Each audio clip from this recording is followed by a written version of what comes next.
This is Government Postgraduate College, Attock, and I am Muhammad Ali, lecturer in English. Today I am going to discuss further points about the modern trends or the trends in modern drama. Previously I discussed the difference between Greek tragedy and modern tragedy.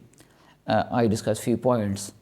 Now I am going to elaborate in detail the modern dramas, so that I may be able to clarify, to explain the points related to modern trends in modern drama. I am going to read out from your text and the text, that is your chapter, the analysis about relative importance of plot and character. In Shakespeare, character assumes infinite variety, means there is a lot of variety in the dramas of Shakespeare. Contradictory elements are brought together, means different points actually we find in one drama or in one character as well. Contradictions which do not yield to psychological analysis, means the contradictions which do not give way to psychological analysis. For example, love, honor, ambition, jealousy are the prevailing motives of modern tragedy. So these are the main themes that we find in modern tragedies. But Shakespeare, while deepening the subjective personality of man, does not lose sight of the objective ends of life. Means in a modern drama we say that an individual is important. The mind and the thinking processes of individual dramatic person or character or the feelings are important. These are known as subjective elements. But at the very same time, Shakespeare presents universality about human life. So how this life goes on, and what are the stages of this life, Shakespeare also presents all these things. So, and of corresponding phases of character, means a human being passes through different stages, different phases of human life, and Shakespeare presents all these factors and elements in his dramas. He maintains a balance between the two sides of human experience. On the one hand, the individual traits of dramatic person, and on the other hand, human life and society and country on the other hand. He does not permit the dramatic action to become subservient to the portrayal of individual character. Means human life consists of physical action, as we know, and in plot construction, in the form of drama, there is physical action. So Shakespeare does not permit dramatic action to become subservient, less important. He does not make this physical action less important. It means the physical action and action regarding human life, physical life, that is also important, that has equal importance in his dramas as there is importance of individual characteristics and traits and the mindset of a dramatic person. For example, if we witness and watch Hamlet, on the one hand we find Hamlet as a philosopher.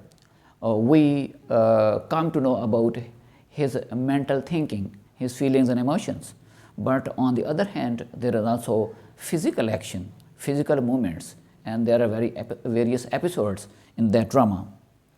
And then there is actually ending, beginning, middle, and end. There is conclusion of that tragedy. So Hamlet, the very famous drama, the critic F.L. Lucas says about this Hamlet, could be said to be the first modern drama. He calls it first modern drama, who realized that action is transitory. A step, a blow, the motion of a muscle, this way or that, means physical action actually temporary. The movements are temporary. It is done. And in the after vacancy, we wonder at ourselves like men betrayed. And when we do these physical actions, after these actions, their end date, then we begin to think. And men betrayed, and suffering is permanent. It means the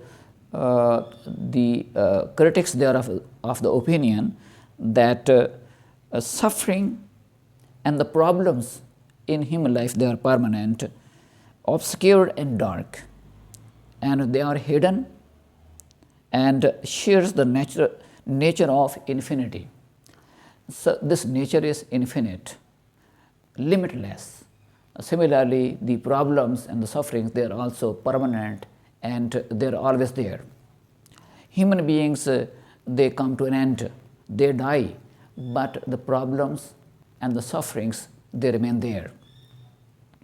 In Hamlet, it is true that character becomes dramatic by the intellectual and masterly inactivity which offers resistance to the motives that prompt ordinary men to action.